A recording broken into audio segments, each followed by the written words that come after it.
This interview here taking place here in the community outside. Very fitting for this organization, quite honestly, because your therapy doesn't take place in the office. It takes place here in the community. Has that been a part that really makes this a successful piece? Absolutely, because kids will kind of let their guard down, not sitting in an office. So there's a very distinctly different type of, even though we're all clinicians, I'm not in an office sitting on a couch asking, I still ask the same questions, but we're doing it while I'm shooting hoops or while we're going for a hike. Sometimes we'll just get our nails done. So we're doing the same things, but those inhibitions of there's this person I don't necessarily want to talk to them, we're doing it in their world, in what they like to do. I mean, I've walked around this park numerous times with clients. Yeah. So you're engaging them really in their world, basically taking care of the individuals. Yet this has to be really kind of a different approach compared to the traditional that maybe a lot of the viewers are even used to. I like the fact that it's almost like I have a professional, somebody who is highly educated, who becomes my life coach. Is that really kind of the road you end up going down? Like I said, we are all master's level clinicians, but we don't call ourselves that. And so it's a matter of, we're just here not to tell you what to do. We're kind of that guide on the side to do it with you. So as an example, a kid that needs, just came, maybe is in college here and needs to find a job. I'm not going to sit in a room and tell you need to go get a job. I'm going to load you in my car, we're going to go down to 16th Street and we're going to go fill out applications. And it's interesting because sometimes they don't even know how to ask. And so maybe the first time I'll do it. So here, I'll do it, you watch.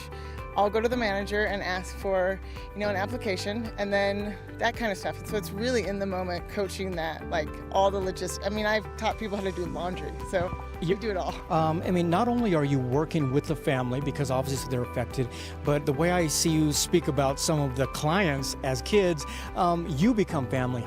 I mean, you really become their family. You're out there with them, and they know, without even realizing, they're going through therapy. Without them even realizing, they're hanging out with their friend, and you're asking some questions that really are creating a strategy to put together that helps them. Absolutely. I mean, it's kind of actually, one of my interview questions when I interview new clinicians is, the typical model is kind of to stand outside the big pile and talk about it, where we're going to ask you to, hike up your shoes and get in. We want you to get in, and it's going to get really intimate with these families. And the beautiful thing is, yes, I have been in different crisis situations. I've been at hospitals with, suicide thoughts, and I've been, in huge crisis situations where someone runs away and they don't contact their parents. I've also been at high school graduations, and I get the phone call that I got my acceptance letter to Regis. And so I've been a part of, I was at one, a young lady graduated from high school, and the mother saw me and hugged, and we just bawled. She's like, I never thought she was going to get here, and just thanked me. And I was like, I was able to be a part of that beautiful time. So yes, there is the complex, really deep stuff, and then there's also the joys we get to share with these families. These are real life solutions that you're providing out for people. Obviously skills, even setting or establishing some boundaries are those important pieces that you can touch on.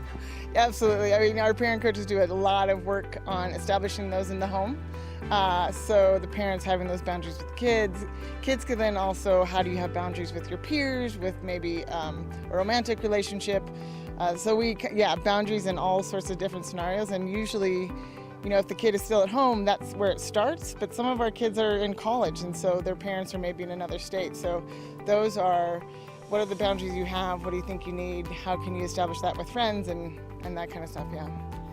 The therapy is more than just about individuals. Many times it involves the family as well, maybe siblings or parents. Tell me why they're important in that as well. Well, because it's not just one person that is the issue, right?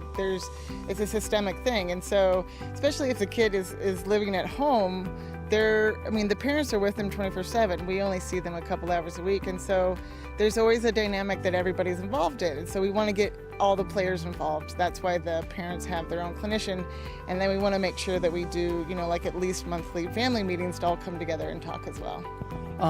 The youth that we're dealing with, they're tech savvy. I don't care if you're talking about adolescents all the way up to college. They've got iPhones, they've got smartphones.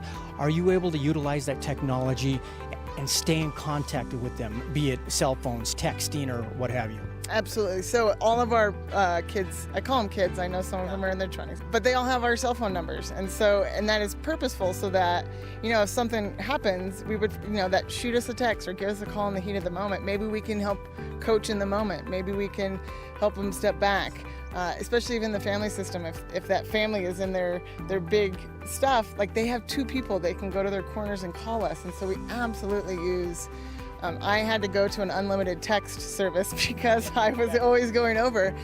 And then there's also the ability to use, Google Hangouts if we need something that's over. So yeah, we absolutely use all of that. I mean, you're out there doing these activities, be it hiking or maybe taking place in an art class or out looking for a job, if you will. Yet you're talking about specific therapies that you use in your arsenal. Touch on a little bit like CBT, DBT. What are some of those things that are taking place out there? Oh, I would say all of the above. It's hard to answer that one because I don't know what the person needs. So it really depends on what they need. So if they need more of the logistical stuff with DBT, sure, we can throw some of that. We don't do specific DBT because we don't have the group aspect. We're not, trained, but we have that skill set to pick from. We can also client-centered or solution-focused, or if it's brief therapy, we really just choose based on what they need. And some people aren't receptive to really thoughtful, deep, you kind of have to go through the back door. And so I think our clinicians are so skilled at, again, figuring out what they need and adapting as opposed to asking them to adapt to us.